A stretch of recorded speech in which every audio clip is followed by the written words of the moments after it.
कभी कभी इतिहास शांत नहीं होता, वह बस अपनी सच्चाई को परछाइयों में छिपा लेता है और दुनिया इंतजार करती रहती है उस क्षण का जब कोई घटना पुराने घाव फिर से खोल देती है। साल 2011, जापान का उत्तर पूर्वी क्षेत्र तोहोकू। यहाँ समुद्र रोज एक ही लय में उठता बैठता था। लोग अपनी जिंदगी उसी भरोसे के साथ जीते थे कि प्रकृति स्थिर है, नियंत्रित है, समझी जा चुकी है।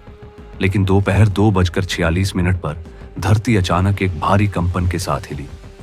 रिक्टर स्केल पर 9.0, दुनिया के सबसे ताकतवर दर्ज भूकंपों में से एक। इमारतें कांच की तरह कांपने लगीं, सड़कें दरारों में बदल गईं। पूरे जापान ने एक ही क्षण में महसूस किया कि सब कुछ बदल रहा है। कंपन थमा तो समुद्र असामान्य रूप से पीछे खिंच चुका था। लोगों ने तट पर उजागर हुआ समुद्री तल देखा। यह प्रकृति का संकेत था कि उसकी अगली चाल कहीं ज्यादा विनाशकारी है। कुछ ही मिनटों बाद क्षितिज पर एक लंबी काली रेखा उठी। पहले किसी ने ध्यान नहीं दिया, फिर रेखा ऊंची होने लगी और फिर और ऊंची। वह बादल नहीं था, वह पानी की एक महादेवी दीवार थी, लगभग 40 मीटर ऊंची। एक ऐसी लहर जिसके सामने शहर, पुल, गाड़ियां, सब केवल क्षणिक चीजें थीं। लहर ने तट पर जो कुछ भी था बहा दिया। पुराने घर, आधुनिक इमारतें, पूरा जीवन, सब कुछ ही मिनटों में समुद्र का हिस्सा बन गया। लेकिन इस कहानी की सबसे भयावह परत अभी बाकी थी। सुनामी सीधे टकराई Fukushima Daiichi nuclear power plant से। कूलिंग सिस्टम बुझ चुका था। इमरजेंसी जनरेटर समुद्र में डूब गए थे।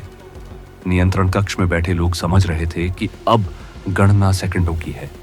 रिएक्टर का तापमान बढ़ रहा था, दबाव खतरनाक स्तर से ऊपर जा रहा था और फिर एक तेज, भारी, धुंधला धमाका हुआ। कंटेनमेंट बिल्डिंग फट चुकी थी।